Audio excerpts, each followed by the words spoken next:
Hey, brother, welcome to day 6 of 40 days of following. As I'm walking through the book of Mark, I'm noticing that there are 4 essentials to following Jesus. And I boil it down into these 4 words.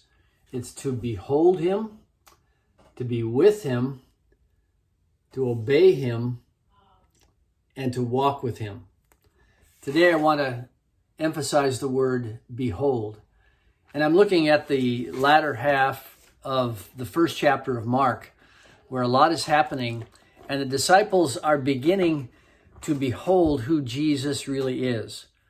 To behold is an old word that means to see, it means to consider, to examine, and ultimately to be amazed and astonished at what you're seeing. To behold something that captures your attention. And as we're walking through the book of Mark, in verse 21 of chapter 1, it talks about how he went into Capernaum, and on the Sabbath he entered a synagogue and he began to teach. And here they began to behold Jesus in a deeper way. They saw that he taught with authority and not just like one of the rabbis who were always footnoting and bolstering their opinions with other academic opinions. But Jesus cut right to the heart of what the scripture meant, and they were astounded at what they heard.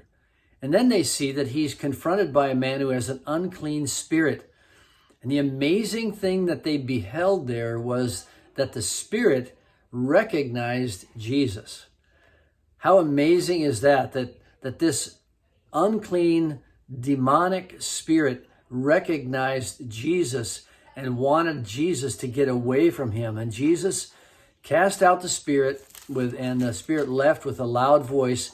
And what the disciples beheld was this amazement. They said, "What is this? Who is this person?" They were beholding the spiritual power of Jesus. Then he goes on to heal many people, and he walks and heals the mother-in-law of Peter. And they see all this healing going on and this release of people from demonic spirits. And one of the things that they're learning is that walking with Jesus isn't just following an attractive personality.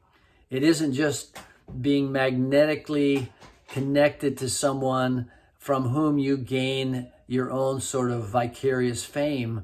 There's something going on with Jesus that they were beholding, and that was his spiritual power. And they might have thought that they were leaving their nets and their fathers and families to follow him for a few days. We don't know exactly what they had in mind, but what they're discovering as they follow him is that they thought they were going to be going on a nice cruise, but they're discovering that they're on a battleship. They might have thought that they're going on a field trip to learn about a new religion, but what they discover is that they're stepping into a spiritual battle. And Jesus is not only their guide, Jesus is their iron dome that's going to protect them from the incoming missiles of this spiritual warfare. So today I want to ask you, are you beholding Jesus? Are you looking at him as someone 3-dimensional, as someone who is deeper than a flannel graph figure in your mind? Are you beholding him for his true power and authority and teaching? That's the master that we follow. That's the incentive that causes us to follow him. So today, the word for the day is to behold him in deeper and deeper ways in all that he is. And as we do that, we'll be following him. So let's walk with him today. God bless you.